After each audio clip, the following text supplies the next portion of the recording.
I call myself a native, but the truth is I arrived in Traverse City when I was 5 weeks old. I've been involved in the radio business, working since I was 14 years old at WTCM in Traverse City. And WTCM is a very successful radio station, and a reason for that success is that the community has been very good to us. So our philosophy is we're trying to be good to the community, and we give back whenever we can. I've been involved in many community activities. I'm on the board of the Downtown Development Authority, built Radio Center at the corner of Front and Park Street, which caused the city to be able to build the first downtown parking deck. And what we did was really a spark to the development of downtown Traverse City that we're very proud of. I've been involved at Munson. I served on the Munson Hospital Foundation for many years. I am presently working to develop the historic Barnes Park at the Grand Traverse Commons, where we are doing a lot of decontamination work. And we want to open up both barns. We're starting with the cathedral barn, so it could be used for public gatherings, and developing a botanic garden there. I have been involved in a great deal of activities in the city of Traverse City simply because Traverse City has been good to me, it's been good to my family, it's been good to the radio station, and we're just thrilled to be able to do these things. I live in a sandwich generation. My grandmother lived on South Union Street most of her life, and my mother was born here, but I was not. My mother was one of 3 in the St. Francis graduating class of 1918, and always felt very proud that she had finished high school. I moved to Traverse City when I married my husband, Joe Rogers, who taught at the college, and that was in 1957. We subsequently had 4 children who were raised in the Traverse City area, went to Traverse City schools. 2 of them went to NMC, and next year I have a grandson going to NMC. We've been part of the college community because Joe taught there for 30 years. I feel very privileged and also a deep responsibility for living in this area. We have some of the most beautiful landscape in the entire country, perhaps in the entire world. And it is a big responsibility to take care of it. The ecology of our area is stressed through pollution, degradation, cutting of forests, and actually by a lot of the building in areas that probably should not have been built on in the first place. And in order to preserve this, we all need to take a responsibility for it. We also live in a community that cares about each other. And the people here manage to work through many, many problems, even with disagreements. We seem to have a sense of politeness and courtesy that is lacking in many other areas. I arrived in Traverse City June of 1983 via the Detroit area, and I had switched careers from the restaurant business getting into radio, and I went to the Specs Howard School of Broadcast Arts, and they told us very realistically, we'll probably ship you up north to some cow town, and you'll make no money, and it's up to you to work your way back to the big city if you want to make money and have a radio career. Well, I didn't arrive in a cow town. I arrived in Traverse City, a beautiful resort area. I had no idea that we had water and beaches and forests in Michigan like we do here in Traverse City. And that was enough to keep me here. I mean, I didn't really care about the career and getting back to the big city. So I started in radio and broadcasting, and for the past 30 years, I've been in radio, little television, media broadcasting. And as a member of the media, you get invited into a lot of nonprofit and charitable organizations and causes. So I've done a lot of volunteer work over the years, and that's pretty much my main activities, other than being outside and enjoying the great outdoors in the Traverse City area. What impresses me so much about this region, my brother recently moved up here. He said, you know, it's so friendly. He said, everybody's here because they want to be here. And you pick up on that spirit. So I'm impressed with the preservation, the people who go out of their way, whether it's Building 50 in the Grand Traverse Commons, or the barns on that property, or preserving the waterfront. People have raised money and put in hours to preserve these great buildings or scenes that we have in Traverse City for future generations. I'm impressed with the environmentalists' impact, again, in preserving like the Vasa Trail and these great assets that we have for recreation. And on the other side of that, the business community impresses me too. They're so cooperative, and there's this great spirit of entrepreneurism in Traverse City, whether it's a young mom starting a peanut butter company, or people are starting up beer companies, and the Haggerty Insurance Company. So I love how it all seems to function together, and the community seems to all get along. The environmental side, the business side, everybody's here to make it a better place to live. As far as what little I may leave on the imprint I may leave on this area, I did do a book called the Northern Michigan Almanac a few years ago, which chronicled just a lot of facts and trivia and history. I'm hoping to update that, and someday that'll be on the shelf for people to look up some interesting facts and trivia about this area. I'm honored to be part of WTCM Radio, where the family, the Biederman family, is committed to community broadcasting, and I hope that that continues, that we've had, you know, every week we have in local school kids and artists, and we look at the culture and the business and the politics of the area right on the local radio station. And I've done a lot of work with a mentoring program for a young man who is raised in foster homes, and as his family grows and becomes part of our family, I'm hoping that that's a positive legacy as well. I'm a native of Traverse City, and I love this area. I went away, of course, to college, but chose to come back and met my husband here and have our business here, and we have our family here. I'm fortunate my family they're still out in the Glen Lake area, so I get to call this place home and work here in Traverse City. And it really is the people that I feel blessed to work with and to know and to play with and to just to enjoy life with here in Traverse City. And Traverse City is rich in history, dating back to when Perry Hanna bought the sawmill from Horace Boardman with two other gentlemen. But yet it's ever changing. I think that's really an important point for people to understand, is it's not a stagnating old, boring town. It's constantly changing because of the people and the unique, diverse groups that come to Traverse City. We're all working together and making this a great place to call home. I feel blessed to live here. I have the good fortune of working at the Reynolds John Coff Funeral Home, which was our founding father's retirement home. Started back in 1891 and finished in 1893. This year celebrates its 120th anniversary, which we are commemorating with a book. I'm so excited to finally write this along with Fred Hoisington, and Ross Biederman is going to write our foreword, and it's going to encapsulate not just the home itself, which is 120 years old, but also all of Hanna's gifts. And it was because of Hanna, this visionary that he was, that this place, I feel, is one of the hot spots, if you will, the bright spots in Michigan still to this day. He used to walk with a Native American down to Lansing to represent us in the legislature. This is the kind of dynamo that this guy was. And we're just so blessed that he had all of these visions, and bringing the railroad here and the state hospital here because he knew the lumber industry would wane. And it all has this common thread of history. And that's one reason I've chosen to focus my energies at the History Center of Traverse City.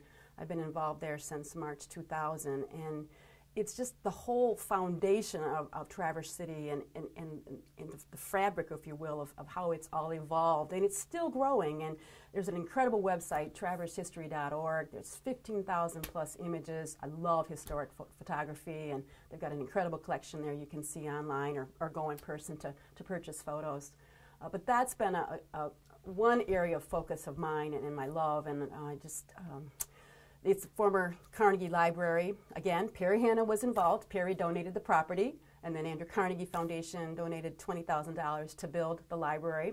which to this day is still educating this current students of all ages and residents, visitors. It's really the heart of Traverse City, if you will, right on the banks of the Boardman River. It's in excellent condition. It's public use, 365 days, and we've got a great staff of professionals and incredible volunteer corps. Of course, the key to any successful organization is your volunteers, and always looking for new help there. But the history is just so important, and as it evolves, we're all making history, if you will, and that's where it's all the home of with other organizations, the Women's History Project, the Rock and Mineral Club, the Railroad Club, and of course the History Center with the Con Foster collection that the city owns. And again, it's all threaded back to yesteryear, but yet timely and contemporary for today's use, and continuing to educate. So that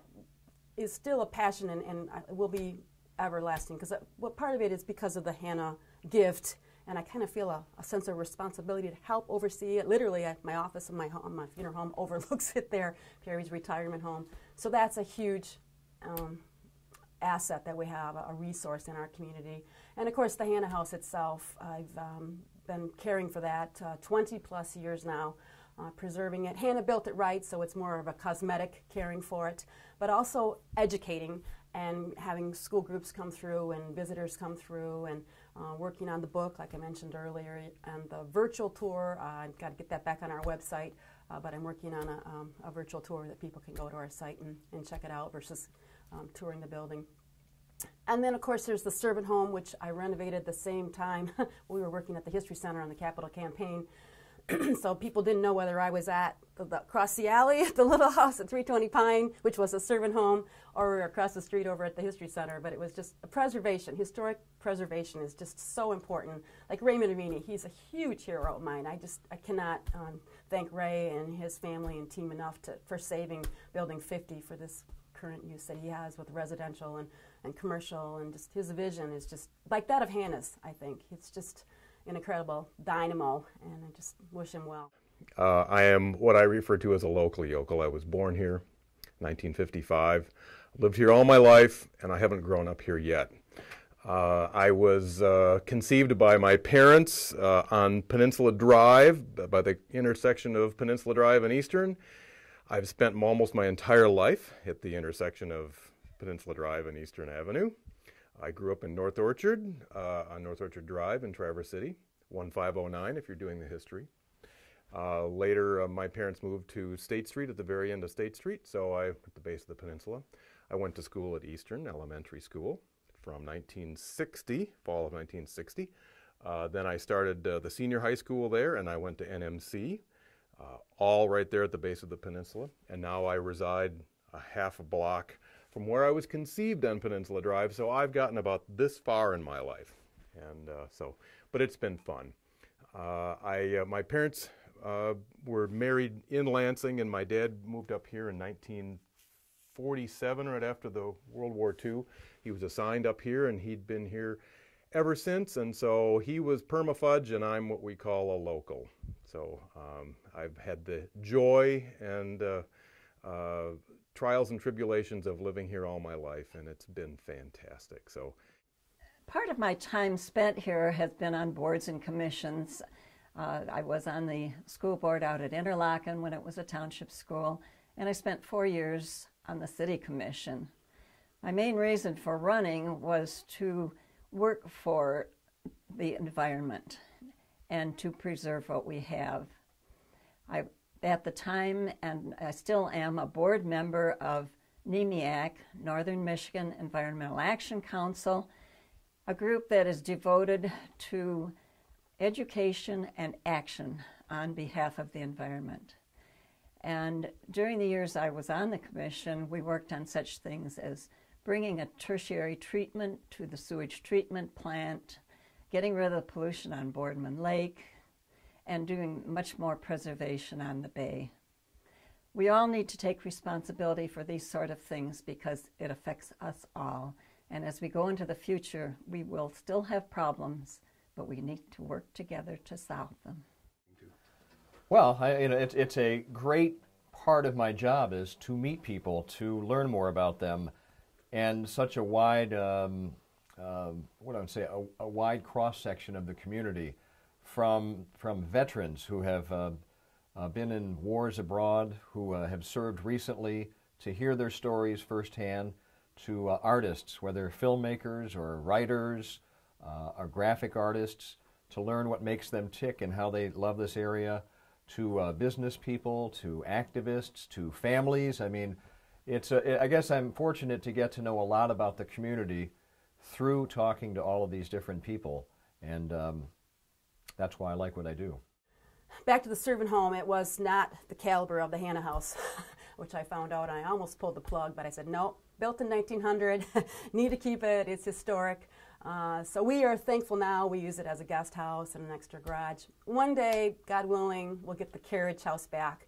When Elsie donated the house back in 34 to the American Legion, she kept, unfortunately, the carriage house and the servant home, which we got back in 2000. But the carriage house, she separated, and it's now owned by a man here in town who also has apartments there and his business there. So one day, if it's meant to be, it'll be back. But that's a wish of mine. I'm so thrilled to have the gazebo out in the garden. That's, again, part of the home and part of the preservation effort there. We were just on the 30th annual garden walk for the Friendly Garden Club. And the gazebo was the bell tower from the school just down the block that had burned and had moved across town. And then, lo and behold, one day she called the lady that owned it anonymously, didn't want it anymore, gave it to me in the garden, and it arrived on my birthday. It was like the ultimate garden gift. It was incredible. I always dreamed of having a gazebo in the garden, and thanks to this gal, it's now there. And Les Douglas, I have to mention Les. He is an amazing craftsman. He helps at the History Center, too, with different projects, and helps Dee Blair at Sunnybank, just 2 doors down from us. But it's because of Les's expertise and passion and his incredible talent that this Hannah House, he can take outdoors, he can make spindles. He's just an incredible guy. He's on my list to call. I've got a little issue, but he'll help me with that when I just was on vacation for a few weeks. But Les is the man to call, and he's an incredible talent. Also, he's a musician too, and sings sometimes. Down Horizon Shines, got some DVDs, so CDs. He's a cool guy. Let's see, what else? Chamber, huge importance in the community too, I feel. Growing business, building community. I was involved with that for 8 years, and just again, hats off to the team down at the Chamber, and constantly coming up with new ways, developing new ways to help the community grow and to be all that we can be. Distinguished Service Award winners, I'm always excited to be a part of that process, and we do sponsor a reception before the annual event every year, and that's so important that we recognize these peoples in our community that over and above the call of duty in their service back to our community. The country club, I've been involved there, 6 years on the board there, and it's celebrating its 100th anniversary. Again, tradition and history weaves itself back in. The Chamber's 100th anniversary, the same year, 1915, both organizations were founded, and I'll be involved with the celebrations, I'm sure, in one way, shape, or form with those two groups. Cherry Festival, there's just so many things to get involved in, and you really have to choose your focus and not to spread yourself too thin. That's one of my goals, is to balance and time for family, friends, work, community service. But the Cherry Festival, 87th annual, 88th I think it is coming up now this year, was started in 1925 with the Blessing of the Blossoms.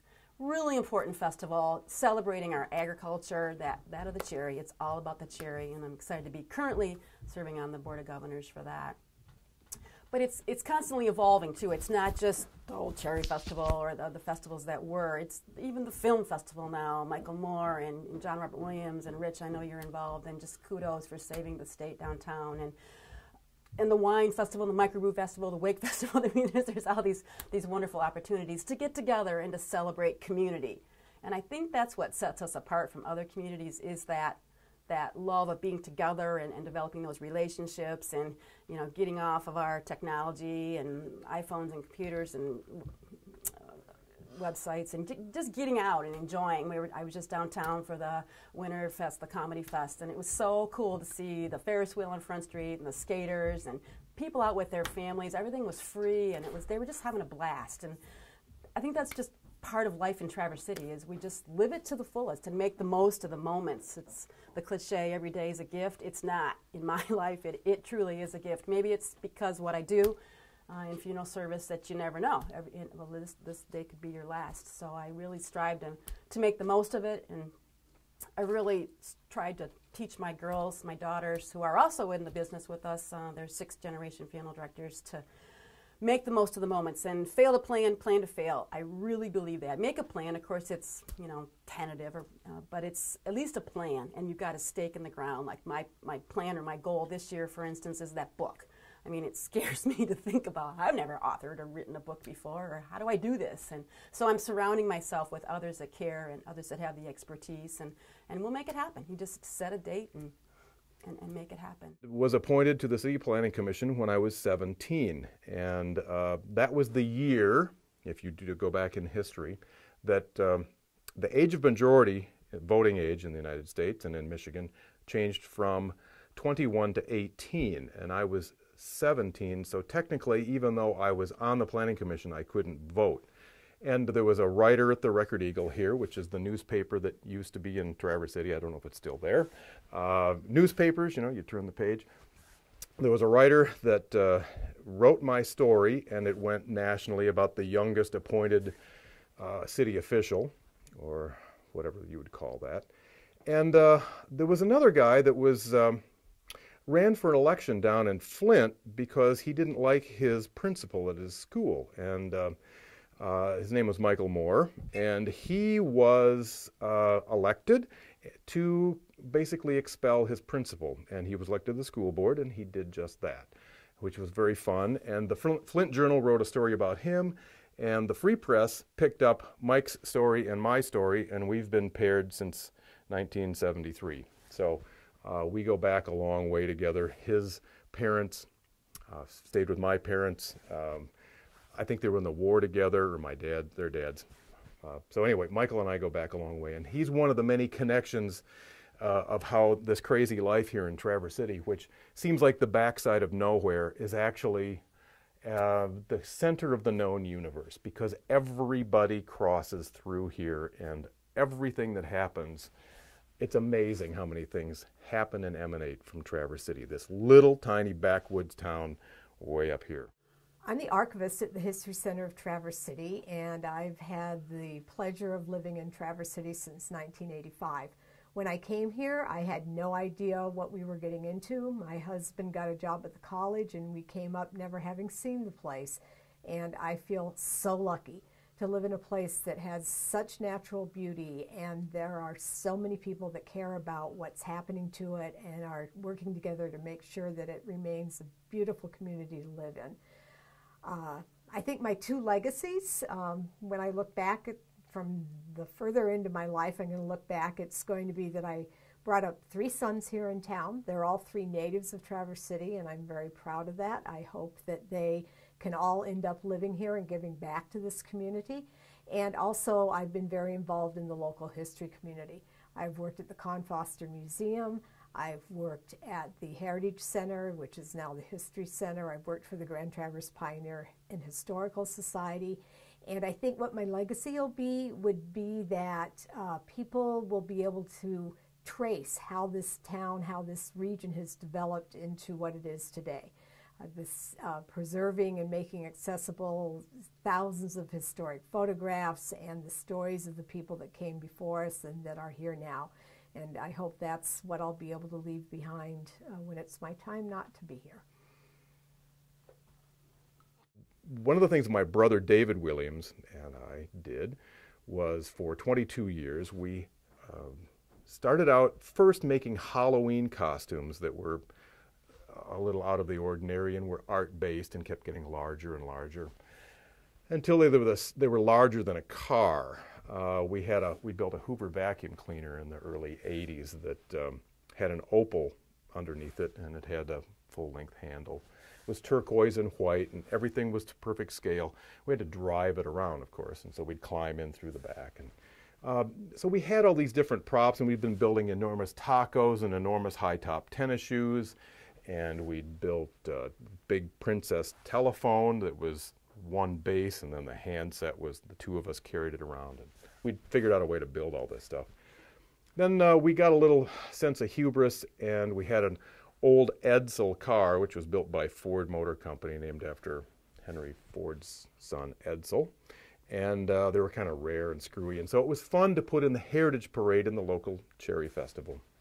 And what we did is we entered one year just to put it in the Heritage Parade. And lo and behold, the next year, the Cherry Festival, in their sophisticated way, sent us a little green postcard.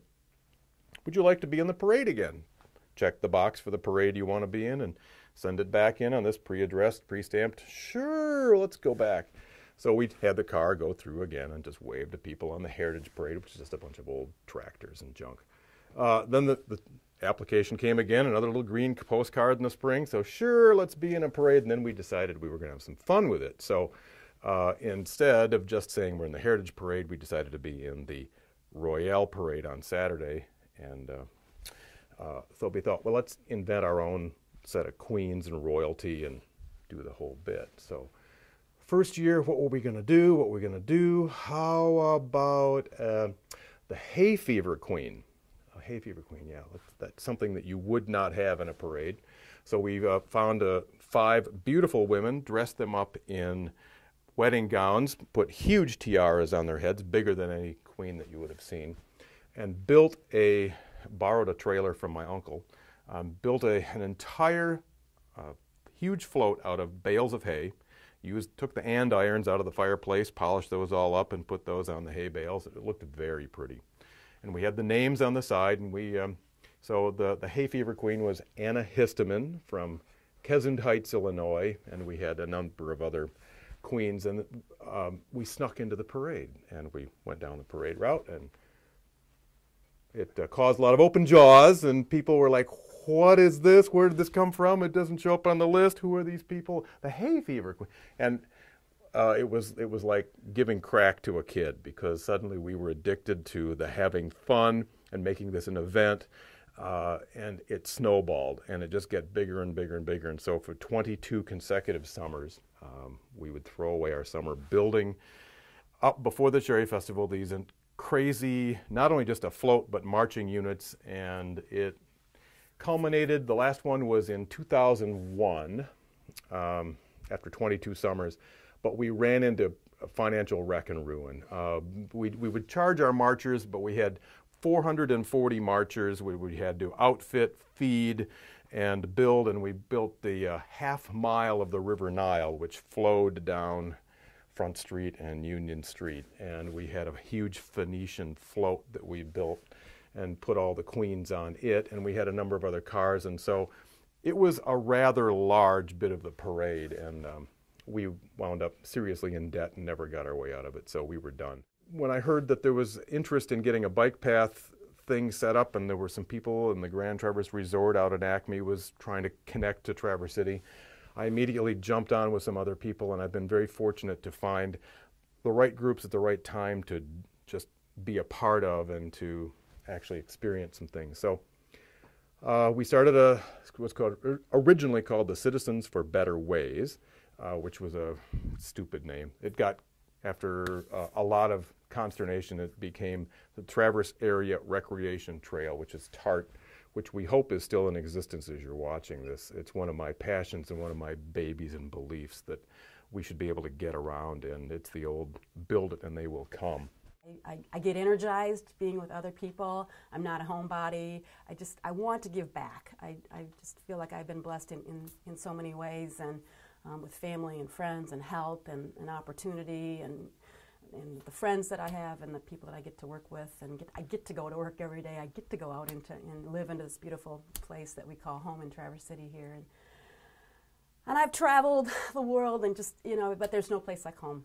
And I guess bottom line, it's just the blessed sense I feel, and just, I don't take it for granted. I appreciate it. I've traveled a great deal across the world. I've been to all 7 continents.